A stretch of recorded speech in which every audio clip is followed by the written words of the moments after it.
get the sound of his voice out of my head, and I cannot forget the smell of his cologne.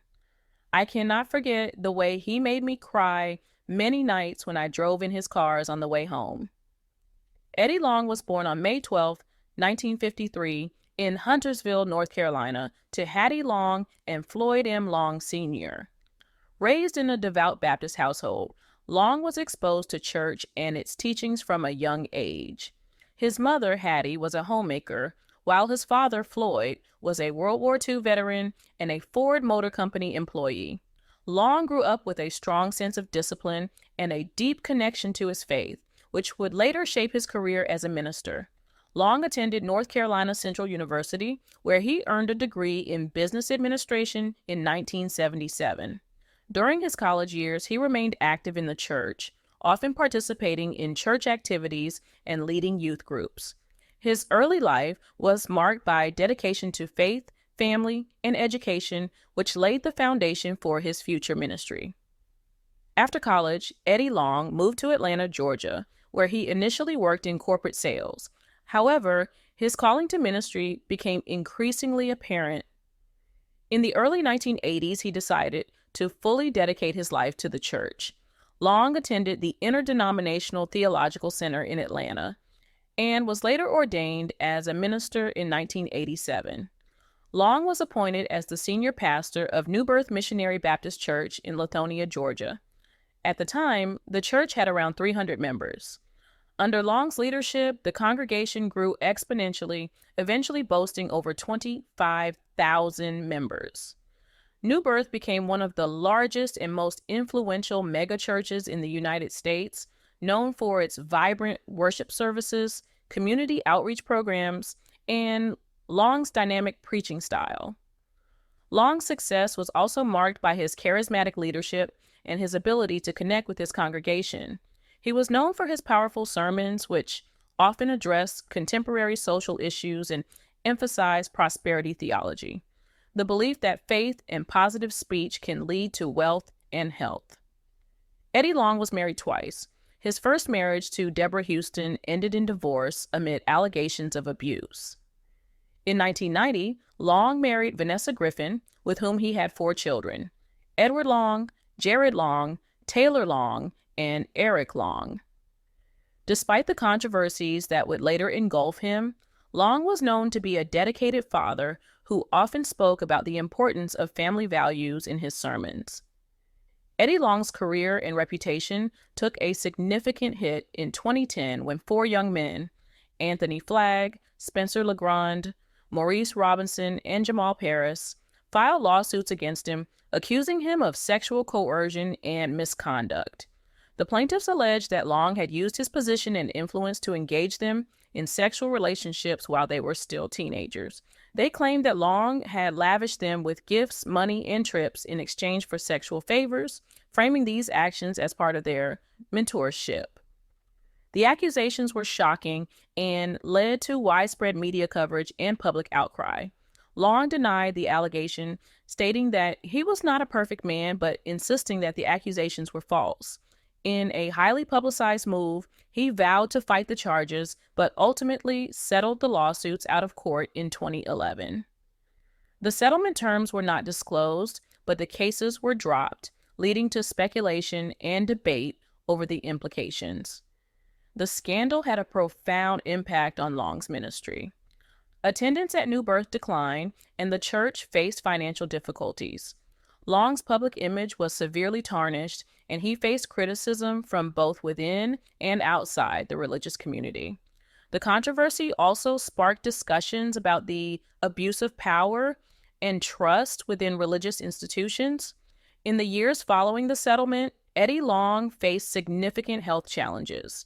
In September 2016, Long announced that he was recovering from a health challenge, but did not provide specific details. His appearance had drastically changed, leading to rumors and speculation about his condition. On January 15, 2017, Eddie Long passed away at the age of 63. The official cause of death was listed as an aggressive form of cancer, though the specific type was not disclosed. His death marked the end of a tumultuous chapter in the history of New Birth Missionary Baptist Church and left a complex legacy that continues to be debated. NPR's Michelle Martin spoke with Reverend Asa Lee, Associate Dean for Community Life at Wesley Theological Seminary in Washington, D.C., who has lectured on the history of the Black church, about how he'll teach about Long's ministry moving forward.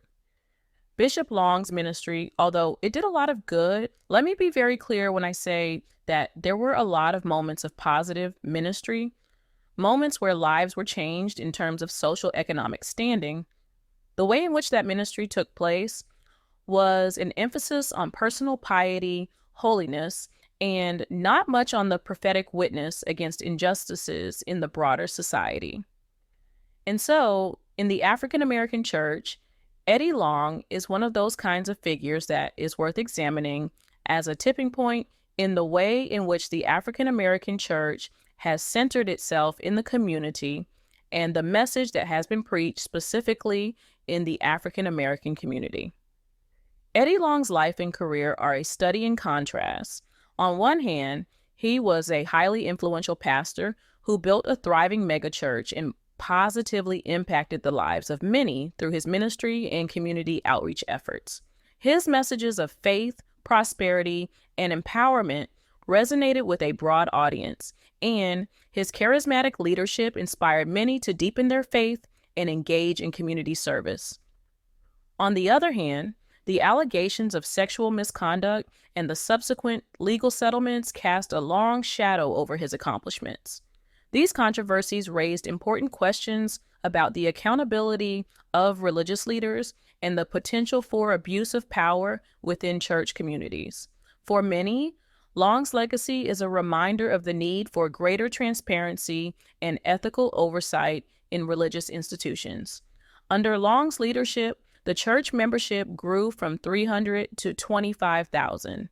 He faced a Senate investigation regarding personal gains from the church's tax-exempt status, which included, without finding wrongdoing, an additional civil lawsuit accusing him of sexually abusing underage male members, settling them out of court.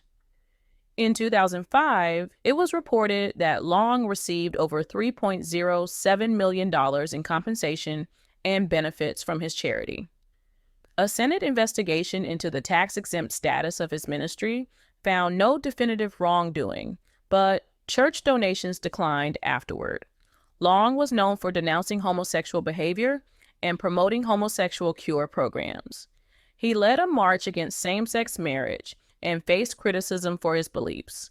In 2010, lawsuits were filed accusing Long of coercing sexual relationships with young men, leading to protests and calls for his resignation. The lawsuits were settled out of court in 2011. In 2011, an episode of the series Sex Scandals in Religion on Vision TV investigated all the scandals around Eddie Long. In 1981, he married Deborah Houston, but their union ended in divorce in 1985. She claimed to be a victim of Eddie's violent mistreatment, which Long denied, and she later gained custody of their son. Later, in 1990, he married Vanessa Griffin. In 2011, facing all the accusation of sexual misconduct against underage boys, their marriage encountered difficulties. She initially filed for divorce, but later withdrew the petition, and Long decided to take a break from ministry to save their marriage.